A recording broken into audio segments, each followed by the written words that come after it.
এটা হচ্ছে বার্থডে সকালবেলার আউটফিট। হাই এভরিওয়ান, আশা করছি তোমরা এবং তোমাদের পরিবারের সবাই ভালো আছো। Welcome back to my another blog video. আগের ব্লগে তো তোমরা দেখেইছো যে বার্থডের আগের দিন একটা সুন্দর ওয়াচ নিয়েছি, অ্যান্ড দেন ছিল তাজ তালকুটিরে একটা হালকা পার্টি শার্টি। যারা স্কিপ করে গেছো তারা এক্ষুনি গিয়ে ভিডিওটা দেখে এসো, আর আমার ফেসবুক পেজ পৌলমিস ওয়ার্ল্ড ফলো করতে কিন্তু ভুলো না। পার্টি খুব বেশি লেট নাইট করিনি, কারণ মা আর গোলগাঁও ওইদিকে বোর হচ্ছিল, আর যেহেতু পরের দিন আমাদের প্রচুর প্ল্যানিং ছিল, সো ডিনার সেরে রওনা দিলাম বাড়ির দিকে। প্রতি বছরই রাত 12টায় মা একটা কেক কাটায়, কিন্তু এই বছর যেহেতু মায়েরও ওটি হয়েছে, আর আমাদের ফ্রিজে এমনিতে এই বার্থডে পারপাস প্রচুর কেকে ভরে যায়, সো আমার কোথাও একটা মনে হয়েছে এটা একেবারেই ওয়েস্ট অফ মানি। ঘড়িতে রাত 12টা, কোলাহলহীন কলকাতা। মা আর গোলগা জড়িয়ে ধরে উইশ করলো হ্যাপি বার্থডে। মাঝরাতে বাড়ি ফিরতে না ফিরতেই দেখি যদি অরূপদা আর দিব্য এসে হাজির, আর সাথে একটা সুন্দর কেক। কেকের থিমটা আমার জন্য একদম পারফেক্ট। আমি যেরকম শপিং পাগল, সো এর থেকে ভালো কেক আমার জন্য আর হতেই পারে না। কেকটা তো ভীষণ ইয়াম্মি ছিল, আমার পছন্দের বাটারস্কচ ফ্লেভারড। মাঝরাতে শুরু হলো কেক কাটিং, অ্যান্ড শুধু কেকই না, সাথে ছিল অনেক গিফটও। অনেকটাই রাত হয়েছে, আর এদিকে সারাদিন ঘুরে টুরে মা আর গোলগাঁও প্রচন্ডই টায়ার্ড। এখন বাজে রাত 2টোর মতো, আর আমি নতুন জামা পরেছি। এই যে এটা জ্যোতিরা দিয়েছে, এই কর্ড সেটটা, আরো অনেক কিছু দিয়েছে। গিফটটা তোমাদের সাথে আলাদা করে আমি সমস্তটাই শেয়ার করব।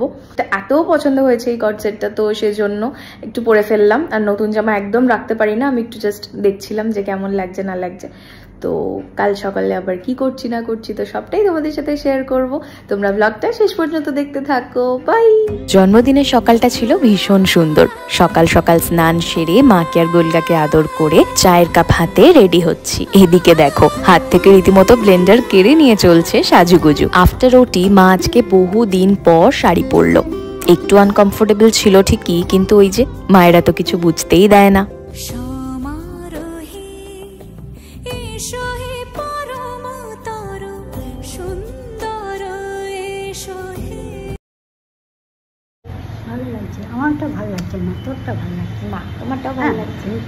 এদিকে তো আমি মোটামুটি রেডি হয়েই গেছি, বাট একটা জিনিস বাকি রয়ে গেছে, মাস্কারা।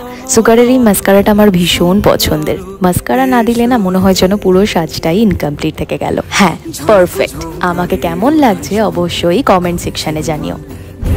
এটা হচ্ছে বার্থডে সকালবেলার আউটফিট, একদম সিম্পল একটা লুক বার্থডে সকাল সকাল। প্রতি বছর জন্মদিনের দিন সকালটা শুরু করি দক্ষিণেশ্বরে মা ভবতারিণীর পুজো দিয়ে, কিন্তু এবছর মায়ের জন্মদিনের দিন সে এক অদ্ভুত অভিজ্ঞতা। সকাল পেরিয়ে পুজো দিতে দিতে দুপুর হয়ে গেল, আর যেহেতু হাঁটাটাও বেশ খানিকটা, সেক্ষেত্রে মাকে আর গোলগাকে একই সাথে হুইল চেয়ারে নিয়ে যাওয়াও কখনোই পসিবল নয়। তো তাই অনেক ভাবনা চিন্তার পর ফাইনালি ডিসিশন নিলাম এবছরের জন্মদিনের শুরুটা নৈহাটির বড়মার আশীর্বাদ নিয়েই হোক। এই দেখো, গল্প করতে করতে পৌঁছে গেলাম মন্দির চত্বরে। যারা গাড়ি নিয়ে যাবে তারা কিন্তু খুব একটা দূরে কখনোই গাড়ি পার্কিং করবে না। এই যে গলিগুলো দেখছো, রয়েছে পার্কিং এর ব্যবস্থা। 20 টাকা কিংবা ঊর্ধ্বে 30। স্ট্যান্ডে পার্কিং করলে কিন্তু পার্কিং এর কোনো চার্জই লাগে না। ওই যে দেখছো, ওটাই স্ট্যান্ড, অর্থাৎ ফেরিঘাট। তবে হ্যাঁ, কিছুটা তো রিস্ক থেকেই যায়। গাড়ি পার্ক করে উঠে পড়েছি টোটোয়, তবে ওইটুকু পথ হেঁটেই চলে যাওয়া যায়। টোটো ভাড়া 10 টাকা পার হেড। আর এদিকে নিয়ে নিলাম বড় মায়ের জন্য 108টা জবার মালা। এই যে বড় মায়ের মন্দির প্রায় চলেই এসেছি। শনিবার আন্দাজে একেবারেই ফাঁকা, সত্যি অবিশ্বাস্য। আজ আমি প্রথমবার এলাম বড়মার মন্দিরে। তোমরা কারা কারা বড়মার মন্দিরে গেছো অবশ্যই কমেন্টে জানিও, আর কমেন্টে জয় বড়মা লিখতে কিন্তু ভুলো না। মায়ের মুখটা দেখে মন যেন ভরে গেল। গোলগাকে দেখে মন্দির সিকিউরিটি গোলগাকে আর মাকে সামনের গেট দিয়েই ঢুকিয়ে দিল। বিশ্বাস করো, সব থেকে শান্তি বোধহয় এটাতেই পেয়েছি যে আমার গোলগা এত সুন্দরভাবে মায়ের দর্শন পেল।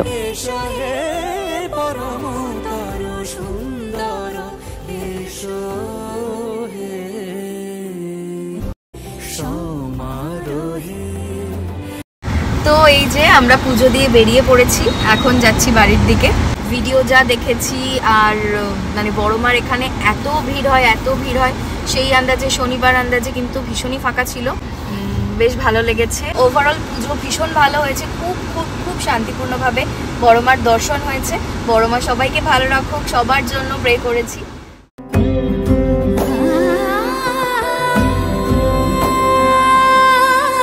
আর এই সুন্দর শার্টটা, মেটেরিয়ালটা তো ভীষণই সুন্দর, মানে একদম সফট নরম একদম মেটেরিয়ালটা।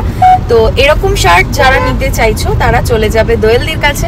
দোয়েলদের সব কারিকুরিতে, তো এটা কারিকুরির থেকেই নেওয়া, আমার তো ভীষণ পছন্দ হয়েছে। আমার বার্থডেতে বৃষ্টি হবে না তা আবার হয় নাকি? ব্রেকফাস্টের জন্য ঢুকলাম মিও আমোরেতে। এত অপশন দেখলাম ঠিকই, বাট নেব তো সেই চিকেন স্যান্ডউইচ। তবে আজকে একটু চিকেন বাস্কেট খেতে ক্রেভিং হচ্ছিল, তো একটু চিকেন বাস্কেটও নিয়ে নিলাম। আর বেশ ভালোই লাগলো অনেকদিন পর এটা খেতে, but still no one can beat my chicken sandwich. গোলগার জন্য নিয়েছিলাম চিজ স্যান্ডউইচ আর সাথে একটা জুস। শুকনো জিনিস যেহেতু, বয়স্ক মানুষ বুঝতেই পারছো তো, গলা দিয়ে নামতে চায় না ঠিকঠাক। সো তারপর একটু মোড়ের গ্রসারি শপে যাওয়ার ছিল, বেশ কিছু গ্রসারি আইটেমস নেওয়ার জন্য। And birthday purpose Sudipta gift করলো এই কার এয়ার ফ্রেশনারটা। সো আজকের ব্লগটা তোমাদের কেমন লাগলো অবশ্যই কমেন্টে জানিও, ভালো লাগলে একটা লাইক করে দিও। বার্থডের বাকি পার্টগুলো নিয়ে দেখা হচ্ছে খুব তাড়াতাড়ি। সকলে ভালো থেকো, সুস্থ থেকো।